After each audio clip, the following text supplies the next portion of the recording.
भाई बिधि चंद सुर सिंह पिंड के रहने वाले ही जवान होए, बड़ा तकड़ा जुस्सा, बड़ा सोहना शरीर, दिमाग भी बड़ा तेज, पर चोरियां करने वाले पासे पै गए। एक दिन एक पिंड दे विचों मੱਝਾਂ चोरी कीतियां, पिंड वाले पिछे पै गए। अखीर एक भाई अदली नाम के गुरसिख नाल मेल हो गया। उत्थे उन्होंने इन्हां दी पिंड वालियां तो जान बचा ली, लुका के कह लो। भाई बिधि चंद ने भाई अदली जी के जीवन वाल वेख्या तो बड़ा इंप्रैस होया, जिद्दां प्रभावित होया। तो उन्हें पूछया तुसीं किहड़े गुरु दे सिख हो। भाई अदली जी भाई बिधि चंद नूं गुरु अर्जन साहब जी के कोल लैके आ गए। उन्हां दे चरनां च रह के उन्होंने सेवा करनी शुरू की। जदों गुरु अर्जन देव जी शहीद हुंदे आ, 5 सिख उन्हां दे नाल गए लाहौर। उन्हां 5 विचों एक भाई बिधि चंद भी ही जिन्हां ने गुरु साहब नूं शहीद हुंदे अपनी अखीं वेख्या। उस तो बाद वो गुरु हरगोबिंद साहब महाराज जी के चरणों में हाजिर हो गए। उत्थे रह के उन्होंने सेवा करनी, फौजी करतब जेड़े ही, क्योंकि गुरु साहब जी ने फौज भर्ती कर ली, अकाल तख्त की सिरजना की, कलगी लाई, तख्त रचिया। उस फौज दे विच बाबा बिधि चंद जी भी ही। अच्छा, एक उन्हां दा जिहड़ा कारनामा बड़ा प्रसिद्ध आ। एक बारी एक गुरसिख गुरु साहब जी वास्ते घोड़े लैके आ रहा सी। रस्ते दे विच वो घोड़े लाहौर दे सिपाहियां ने कह लो जां फौजदार ने वो उस गुरसिख दे कोलों खोले। पहला उन्हें कहा कि दस किन्ने पैसे चाहिए। गुरसिख कहंदा कि घोड़े वेचण वास्ते नहीं है, गुरु साहब नूं भेंट करने आ ते इन्हां दी कीमत कोई नहीं है। जिहड़ी चीज़ गुरु साहब नूं भेंट करनी होवे जां जिहड़ी चीज़ प्यार नाल दित्ती जावे जां जिद्दां आपां कहने आ तोहफे दी कोई कीमत नहीं हुंदी। सो इहदी कोई कीमत नहीं है, गुरु साहब वास्ते आ ते ना ये मैं वेचने आ। सो गुरसिख की गल सुन के उन्हें बड़ा यतन किया उन्होंने मनाउण दा, पर वो गुरसिख ने जो ना मन्निया उन्हें धक्के नाल घोड़े खोले। वो गुरसिख आया, उन्हें आण के गुरु हरगोबिंद साहब जी ने दसिया कि गुरु पातशाह तुहाडे वास्ते 2 घोड़े लैके आ रहा सी, दिलबाग ते गुलबाग।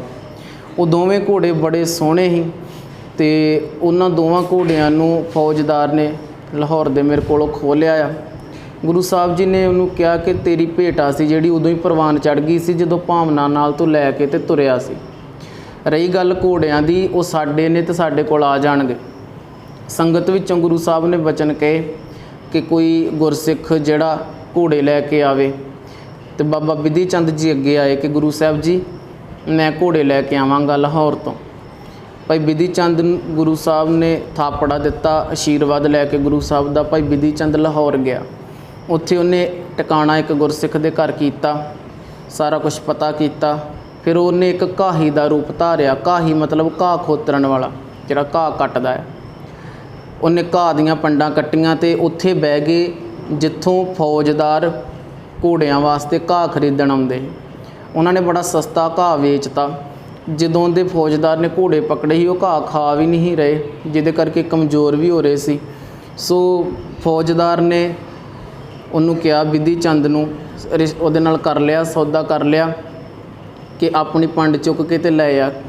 जदों बाबा बिधि चंद ने घोड़ियां नूं वेख्या, जाके किले च उन्हां नमस्कार कीती ते घोड़े नूं जदों उन्हां अपने हत्थीं घाह खवाया तो घोड़ियां ने खुशी खुशी खा लिया।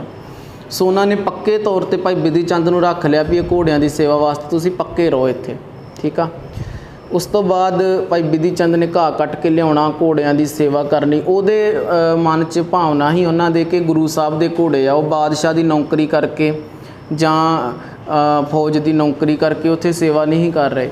उन्हां दा मकसद ही कि गुरु साहब दे घोड़े आ, इन्हां दी सेवा होवे ते जदों मैनूं मौका मिले मैं घोड़े गुरु साहब को पहुँचा दें। एक दिन उहदी सेवा तो खुश हो के उन्होंने कुछ इनाम दिता गया फौजदार वालों। उस इनाम दे विचों जिहड़े बाकी दे सिपाही ही किले च काम करदे, उन्होंने कहा भी सानूं भी हिस्सा दो जां जिद्दां असीं अज दे हिसाब नाल पार्टी लै लैंदे आ किसे को। भाई बिधि चंद कहंदा ठीक है, उन्हें पैसे देते, इन्होंने शराब खरीदी, सिपाहियां ने रज गए शराब दे नाल। भाई बिधि चंद ने सोचा भी इहदे नालों वधिया मौका नहीं मिलना घोड़े लैके जाण दा। उन्होंने घोड़े दे उत्ते काठी पाई, एक एक करके जिहड़ा शराबी ही उन्होंने किले दे विच वाड़ के ते जिंदरा मार के जेल नूं ते चाबी ही जिहड़ी वो सुੱਟਤੀ बाहरले पासे दरिया वाले पासे। रावी दरिया बिल्कुल किले दे नाल वगदा ही ते आप उन्होंने घोड़े ते सवारी की ते 2-3 वारी घोड़े नूं घुमाया। उस तो पहलां वो की करदे हुंदे ही कि जिहड़ा दरिया दे बिल्कुल ना विच एक रात नूं कोठे ते चढ़ के पत्थर सुੱਟ देना। 2-3 वारी सिपाहियों ने सोचा कादी आवाज़ आउंदी है। ਫਿਰ ਉਹਨਾਂ ਸੋਚਿਆ ਕੁਝ ਮਤਲਬ ਕੋਈ ਮਗਰਮੱਛ ਜਾਂ ਕੋਈ ਹੋਰ ਜਾਨਵਰ ਹੋਊਗਾ ਜਿਹੜਾ ਕਿਲੇ ਦੀ ਕੰਧ ਨਾਲ ਟਕਰਾਉਂਦਾ ਆ। ਸੋ ਉਹਨਾਂ ਨੇ ਕੀ ਕੀਤਾ, ਇੰਨਾ ਧਿਆਨ ਨਾ ਦਿੱਤਾ, ਉਹ ਲੋਟ-ਪੋਟ ਹੋਏ ਸ਼ਰਾਬ 'ਚ, ਉਹਨਾਂ ਨੂੰ ਕੋਈ ਸੁੱਧ ਬੁੱਧ ਨਹੀਂ। ਭਾਈ ਬਿਧੀ ਚੰਦ ਘੋੜੇ 'ਤੇ ਚੜ੍ਹਿਆ, ਉੱਤੇ ਚੜ੍ਹਾ ਕੇ ਛੱਤ 'ਤੇ ਉਹਨਾਂ ਨੇ ਘੋੜਾ ਅਤੇ ਘੋੜੇ ਨੂੰ ਛਾਲ ਮਰਵਾਤੀ ਰਾਵੀ ਦਰਿਆ ਦੇ ਵਿੱਚ। ਉਹਨੇ ਦਰਿਆ 'ਚ ਛਾਲ ਮਾਰੀ, ਰਾਵੀ ਦਰਿਆ ਨੂੰ ਪਾਰ ਕੀਤਾ ਅਤੇ ਘੋੜਾ ਲੈ ਕੇ ਭਾਈ ਬਿਧੀ ਚੰਦ ਆ ਗਏ। ਉਸ ਤੋਂ ਬਾਅਦ ਵੇਖਿਆ ਕਿ ਕੁਝ ਦਿਨ ਜਿਹੜਾ ਘੋੜਾ ਵਾ ਹੋ ਗਿਆ, ਉਹ ਬੜਾ ਉਦਾਸ ਹੈ। ਗੁਰੂ ਸਾਹਿਬ ਜੀ ਨੇ ਬਾਬਾ ਬਿਧੀ ਚੰਦ ਜੀ ਨੂੰ ਕਿਹਾ ਕਿ ਬਾਬਾ ਜੀ ਗੱਲ ਇੱਦਾਂ ਹੈ, ਦੋਵੇਂ ਘੋੜੇ ਕਦੇ ਵੀ ਵੱਖੋ ਵੱਖ ਨਹੀਂ ਰਹੇ, ਸੋ ਇਹ ਇਕੱਠੇ ਰਹਿਣਗੇ ਤਾਂ ਹੀ ਖੁਸ਼ ਹੈ, ਜਾਂ ਇਹਨੂੰ ਵੀ ਘੋੜੇ ਨੂੰ ਉੱਥੇ ਛੱਡ ਆਓ। ਅਤੇ ਗੁਰੂ ਸਾਹਿਬ ਜੀ ਨੂੰ ਬਚਨ ਕਹੇ ਬਿਧੀ ਚੰਦ ਜੀ ਨੇ ਕਿ ਗੁਰੂ ਪਾਤਸ਼ਾਹ ਤੁਸੀਂ ਸਿਰ 'ਤੇ ਹੱਥ ਰੱਖੋ, ਆਪਾਂ ਇਹ ਕਿਉਂ ਛੱਡ ਕੇ ਆਉਣਾ, ਆਪਾਂ ਦੂਜਾ ਵੀ ਲੈ ਆਉਂਦੇ।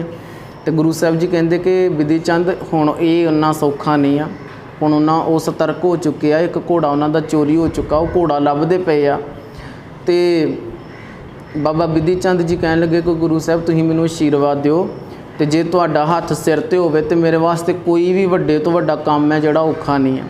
ਗੁਰੂ ਸਾਹਿਬ ਨੇ ਆਸ਼ੀਰਵਾਦ ਦਿੱਤਾ। ਬਾਬਾ ਬਿਧੀ ਚੰਦ ਜੀ ਦੁਬਾਰਾ ਗਏ, ਉਹਨਾਂ ਨੇ ਆਪਣਾ ਭੇਸ ਵਟਾ ਲਿਆ, ਨਜੂਮੀਆਂ ਬਣ ਗਏ। ਨਜੂਮੀਆਂ ਸਮਝਦੇ ਕੀ ਹੁੰਦਾ? ਨਜੂਮੀਆਂ ਜਿੱਦਾਂ ਸਾਡੇ ਮੰਨ ਲਓ ਫਕੀਰ ਲੋਕ ਨਹੀਂ ਹੁੰਦੇ, ਇੱਕ ਚੋਲਾ, ਜਿੱਦਾਂ ਅੱਜ ਕੱਲ੍ਹ ਲੋਕ ਸਿਆਣੇ ਬਣੇ ਆ ਕਿ ਕਿਸੇ ਘਰ ਕੋਈ ਦੁੱਖ ਆਵੇ ਕਹਿੰਦੇ ਫਲਾਣੇ ਬਾਬੇ ਨੂੰ ਪੁੱਛਾ ਉਹ ਕੀ ਹੋਇਆ ਆ, ਇੱਦਾਂ ਦਾ ਇੱਕ ਬਾਬਾ ਬਣ ਗਏ। ਉਹ ਹਿੰਦੂਆਂ 'ਚ ਪੰਡਤ ਹੁੰਦੇ ਜ਼ਿਆਦਾਤਰ, ਜਿਹੜੇ ਹੱਥ ਹੁੱਥ ਵੇਖਦੇ ਇੱਦਾਂ ਸਾਰਾ ਕੁਛ, ਕੱਲ੍ਹ ਨੂੰ ਤੇਰੇ ਨਾਲ ਕੀ ਹੋਣਾ ਰਾਸ਼ੀ ਦੱਸਦੇ ਆ। ਸਾਡੇ ਸਿੱਖਾਂ 'ਚ ਹੈ ਨਹੀਂ, ਪਰ ਹੁਣ ਪੈਦਾ ਹੋ ਗਏ ਕਈ ਇੱਦਾਂ ਦੇ, ਆਪੇ ਹੀ ਪੈਦਾ ਹੋ ਗਏ। ਤੀਜੇ ਮੁਸਲਮਾਨਾਂ 'ਚ ਨਜੂਮੀਏ ਹੁੰਦੇ ਆ, ਉਹ ਬੜੀ ਰਿਸਪੈਕਟ ਕਰਦੇ ਆ, ਅਤੇ ਨਜੂਮੀਆਂ ਬਣ ਗਏ। ਉਹਨਾਂ ਨੇ 2-3 ਚੋਲੇ ਪਾਲੇ ਇੱਦਾਂ ਦੇ ਉੱਤੋਂ ਦੀ, ਅਤੇ ਲਾਹੌਰ ਦੇ ਵਿੱਚ ਗਲੀਆਂ 'ਚ ਉਹਨਾਂ ਕਹਿਣਾ ਸ਼ੁਰੂ ਕਰਤਾ ਜੇ ਕਿਸੇ ਦੀ ਕੋਈ ਚੀਜ਼ ਗਵਾਚੀ ਹੈ ਤਾਂ ਲੱਭ ਲਓ, ਕੋਈ ਦੱਸੋ। ਉਹਨਾਂ ਨੇ ਕਿਸੇ ਨੇ ਕੋਈ ਦੱਸਣਾ, ਭਾਈ ਬਖਸ਼ਿਸ਼ ਵੀ ਸੀ ਗੁਰੂ ਸਾਹਿਬ ਜੀ ਦੀ, ਜੋ ਕਿਸੇ ਨੇ ਪੁੱਛਣਾ ਦੱਸ ਵੀ ਦੇਣਾ।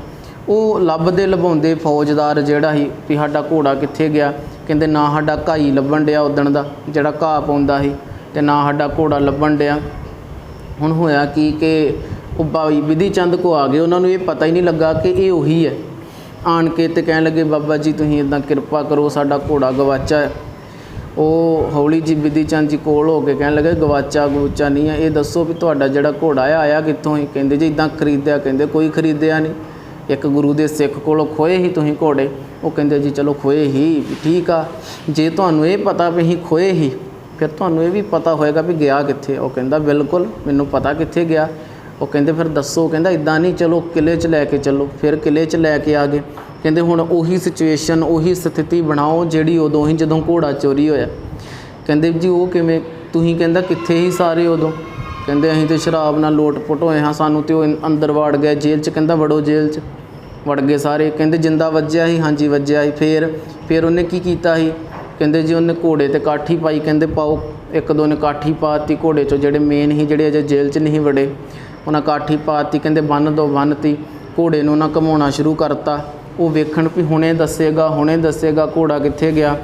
ਅਖੀਰ ਦੇ ਉੱਤੇ ਉਹ ਕਹਿੰਦੇ ਕਿ ਫੇਰ ਕੀ ਕੀਤਾ ਸੀ ਉਹਨੇ? ਕਹਿੰਦੇ ਜੀ ਫਿਰ ਉਹ ਘੋੜੇ 'ਤੇ ਸਵਾਰ ਹੋ ਕੇ ਉਹ ਘੋੜੇ ਨੂੰ ਛੱਤ 'ਤੇ ਲੈ ਗਏ। ਕਹਿੰਦਾ ਪਰਾਂ ਉਹ ਘੋੜੇ 'ਤੇ ਸਵਾਰ ਹੋ ਗਿਆ ਭਾਈ ਬਾਬਾ ਬਿਧੀ ਚੰਦ, ਛੱਤ 'ਤੇ ਲੈ ਗਿਆ। ਕਹਿੰਦੇ ਇੱਦਾਂ ਹੀ? ਕਹਿੰਦੇ ਹਾਂ। ਫਿਰ ਉਹਨੇ ਆਪਣਾ ਪੂਰਾ ਭੇਸ ਜਿਹਾ ਘੋੜਾ ਖੋਲ੍ਹ ਕੇ ਅਤੇ ਉਹਨਾਂ ਨੂੰ ਕਹਿਣ ਲੱਗੇ ਵੀ ਪਹਿਲਾ ਘੋੜਾ ਸੀ ਜਿਹੜਾ ਉਹ ਲੈ ਕੇ ਗਿਆ ਸੀ ਬਾਬਾ ਬਿਧੀ ਚੰਦ, ਗੁਰੂ ਹਰਗੋਬਿੰਦ ਸਾਹਿਬ ਦਾ ਸਿੱਖ।